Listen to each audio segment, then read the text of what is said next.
Actually, nandito ako sa loob nun.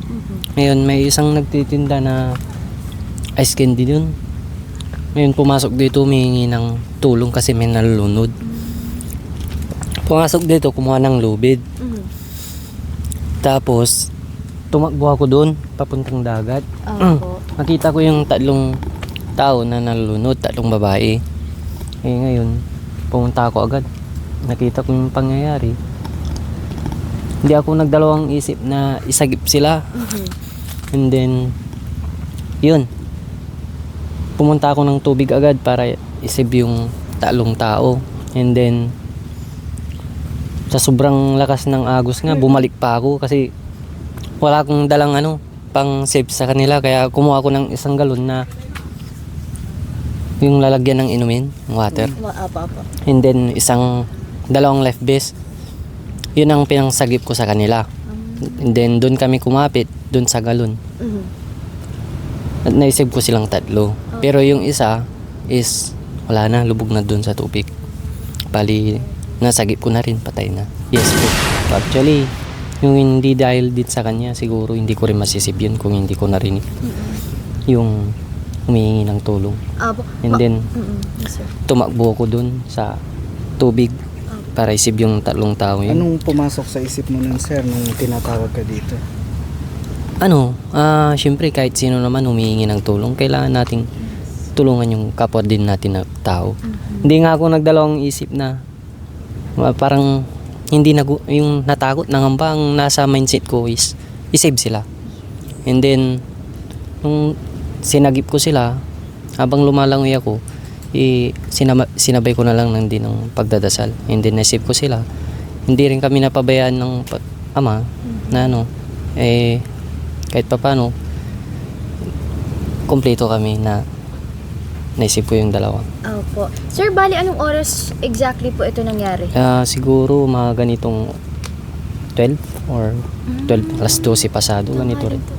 Tanghaling tapat. Actually, hindi ganyan yung alon niya. Malaking alon yan, tapos malakas yung current ng agos. Dito yung pangyayari, napadpad kami doon sa may pavilion. Layo nga yung pinadpad namin sa sobrang lakas ng agos, yung current ng agos niya. Yan po yung pinagliguan nila sa may tapat ng resort ng Tapos napadpad po yun, doon niyo po sila na-rescue? Opo, na-rescue ko doon banda kasi sa sobrang lalaki ng alon din, tsaka sa agos. Yes, sir. Pinadpad kami doon. Sir, Hindi po, kasi babae yun eh. Babae yung mga ganyan. So, naligo lang po. Aligo sa, ang sabi sa akin nung naisip ko yung dalawang babae. Then pinakalma ko sila nung naisip ko. Tsaka nung nakalma sila, tinanong ko kung bakit sila napunta ng malalim. Actually, sabi niya sa akin, hindi pareho siguro yung kurbada ng buhangin. Pakulba-kulba siguro. Tapos malalim po na part sila. Inagos sila. Inagos sila kaya napagpad sila sa malalim. Kaya yun, lunod sila. Nung nangyari yun, anong ginagawa niyo, sir? Sa loob ako nun, may ginagawa. Actually, kakarating ko lang din na bumili ng tubig tsaka soft drinks. Okay. Sir, taga saan po itong mga... Taga Baguio po sila. Tatlong babae. Taga po. Kayo, sir, Dayo taga po. saan po kayo? Taga dito, si Mrs. and then dito na rin po. Bali lang, nag-work po kayo dito sa... Opo. Dito. Actually, nung nag-report ako nung naaraw and then, hindi ko rin akalain na ganun yung mangyayari.